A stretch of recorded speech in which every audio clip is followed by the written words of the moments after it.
વડોદરાના છાણીમાં મોડી રાત્રે ફ્લેટની દિવાલ ધરાશાયી થઈ। કેનાલ પાસે નવી સાઇટના ખોદકામ દરમિયાન બાજુના ફ્લેટની દિવાલ ધરાશાયી થઈ હતી।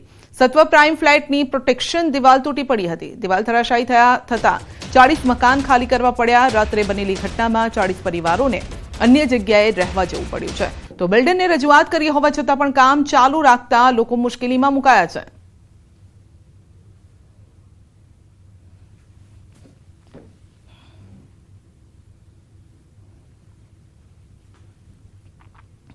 તો વડોદરાના છાણીમાં દિવાલ ધરાશાયી થઈ છે। હવે કઈ રીતે આ ધરાશાયી થઈ છે આપ દ્રશ્યોમાં જોઈ શકો છો।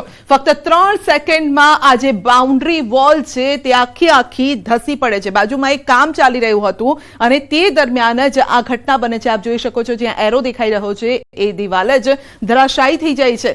જો કે સારી વાત એ છે કે તેના ડિસ્ટન્સ પર આ ફ્લેટ આવેલા છે, નહીતર આ જો ફ્લેટની નજીક આ થયું હોત તો પછી આ ફ્લેટનું જે પિલર હોય, પિલરની સાથે કદાચ આ ફ્લેટ પણ પડી શક્યા હોત। એટલે આ મોટી એક બેદરકારી અહીંયા પણ સામે આવી રહી છે। વડોદરાના છાણીના આ દ્રશ્યો છે। અહીંયાથી એક વ્યક્તિ પણ પસાર થઈ રહ્યા છે, જે પણ આપ જોઈ શકો છો। જો કે એ બચી ગયા છે। જો કદાચ એ પહેલા આ દિવાલ ધરાશાયી થઈ હોત તો એ વ્યક્તિ પણ તેની સાથે જ પડી ગયો હોત।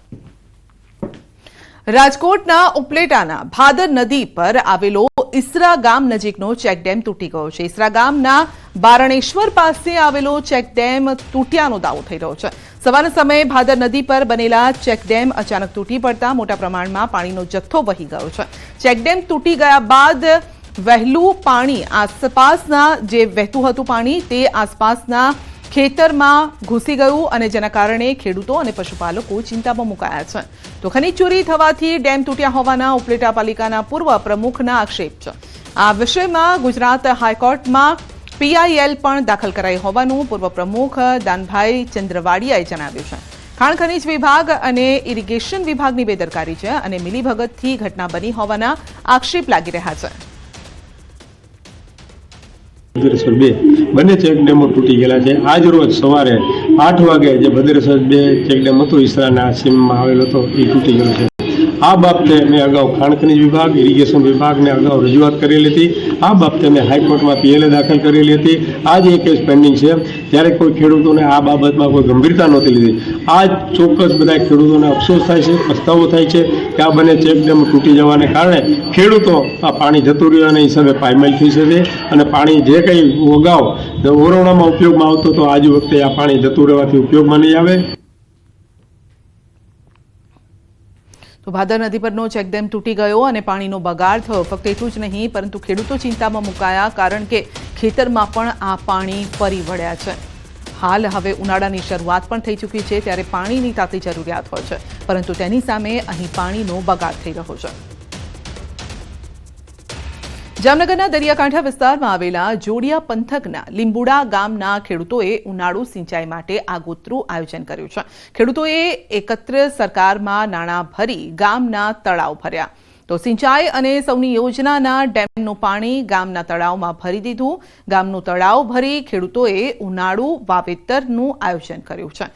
તો ખેડૂતોના આ પગલાથી વાવેતરની આ સિઝન દરમિયાન સિંચાઈ માટે પાણીની તંગી ન સર્જાય, તે તળમાં પણ લીલાશ રહેશે અને જળસંકટ ન સર્જાય તે માટે આગોતરું આયોજન કરી અન્ય ગામોને પણ ખેડૂતોએ રાહ ચીંધી છે। ગામના તળાવ બધા ભરાઈ ગયા છે। લીંબેશ્વર તળાવનું તો ગામને પિયત માટેનું સારું છે, પીવા માટેનું ગામ તળાવ સાચું થઈ ગયું છે ને ઢોરને બધાને પાણી પીવામાં ઉનાળે હાવ તકલીફ નહીં પડે। તે પછી ગામ લોકોને હાવ ને પીવામાં કોઈ નળમાં કાતે ને કોઈ તકલીફ નહીં પડે। અમારે અહીં દરિયાકાંઠાનું ગામ હોવાથી 70% ભૂગર્ભનું જળ ખારું હોય। આ પાણીના આવવાથી શિયાળુ અને અત્યારે હવે ઉનાળો, તો ઉનાળુ વાવેતર પણ ખેડૂતો માટે ખૂબ જ આશીર્વાદરૂપ થશે। ખાસ કરીને લીંબુડા ગામની 75 થી 80% જમીન આ તળાવ પિયતથી ઉપયોગમાં લેવાય છે અને મોસ્ટ ઓફ આ એરિયાની ખાસી એવી જમીનને આ તળાવ ભરવાથી નવા વાવેતર થશે। અમારે જેઠ મહિના લગી આવતા પિયતમાં પણ કદાચ વાવેતર થઈ શકે। આ 3 તળાવ ભરાઈ ગયા છે અને વધઘટ પાણી પછી જો અમને પાછું સરકાર આપે વૈશાખ મહિનામાં તો અમારે 2 સિઝનનું પાણી થઈ જાય, ચોમાસું ને ઉનાળાનું। છેલ્લા ઘણા સમયથી દેશી ચકલીઓ લુપ્ત થતી જોવા મળી રહી છે, જેને લઈને ગોધરા ખાતે દાઉદી વોહરા સમાજ દ્વારા લુપ્ત થઈ રહેલ દેશી ચકલી અને પર્યાવરણ જતન અંગે જાગૃતિ લાવવામાં આવી રહી છે. વોહરા સમાજના ધર્મગુરુ સૈયદ સાહેબની 110મી જન્મજયંતિ છે, જે નિમિત્તે ગોધરા શહેરના તમામ વિસ્તારમાં બર્ડ ફીડર અને જુવારદાણાનું નિઃશુલ્ક વિતરણ કરવામાં આવ્યું. સમગ્ર દેશમાં બુરહાની ફાઉન્ડેશનના નેજા હેઠળ 53,000 બર્ડ ફીડર વિતરણ કાર્યક્રમ યોજવામાં આવ્યો, જે અંતર્ગત ગોધરા શહેરમાં 2,500 કરતાં વધારે બર્ડ ફીડર અને જુવારના દાણાનું વિતરણ કરવામાં આવ્યું છે. તો ચકલી બચાવો અભિયાન હેઠળ એક વેબસાઇટ પણ તૈયાર કરવામાં આવી છે, જેમાં બર્ડ ફીડરના લોકેશન સાથે ફોટો અપલોડ કરવામાં આવશે, જેના થકી કોઈ વિસ્તારમાં બર્ડ ફીડરની જરૂરિયાત મુજબ પહોંચાડી શકાય તેવી પણ વ્યવસ્થા રહેશે. અનબોલા પક્ષી પાછા એની ગિનતી વધે અને अपना शहरनी विकास थाय, एनवायरनमेंट फाइन अच्छू थाय ते वास्ते आ दाऊदी बोहरा समाज गोधराए प्रोग्राम कीधो छे. આપણી જે દેશી ચકલીઓ છે જે વિલુપ્ત થઈ રહી છે અત્યારે, તો એને બચાવવા માટે આપણે શું કરી શકીએ એના માટેનો એક નાનકડો પ્રયાસ અમે લોકોએ બર્ડ ફીડર વેચીને આજના રોજ કરેલો છે. ઉનાળાના અંદર પક્ષીઓને પાણી અને અનાજ ખાવાનું પૂરેપૂરું દાણા પાણી મળી રહે એના માટે અમે લોકોએ આ એક નાનો સરખો પ્રયાસ કરેલો છે. સેવ અવર સ્પેરોઝ અને બીજા પક્ષીઓને બચાવવા માટે, પર્યાવરણની જાળવણી માટે શ્રી વોહરા સમાજ તરફથી જે પ્રશંસનીય કામગીરી થઈ રહી છે તે અમારા શ્રી રામનગર સોસાયટીમાં આજે એ લોકોના કાર્યકરો હાજર રહીને અમારા સોસાયટીના દરેક સભ્યને અને આજુબાજુના જેને આ પ્રક્રિયામાં રસ છે તેમને કીટનું વિતરણ કર્યું ફ્રીલી. પક્ષી બચાવો ચકલી બચાવો અભિયાન અંતર્ગત ચકલીઓની સુખાકારી માટે અને ચકલીઓ વિલુપ્ત થતી બચે એના માટે ગોધરાના વોહરા સમાજ દ્વારા તથા ઇન્ટરનેશનલ સૈયદના જે ગાર્ડ સંસ્થા છે તેના દ્વારા આજે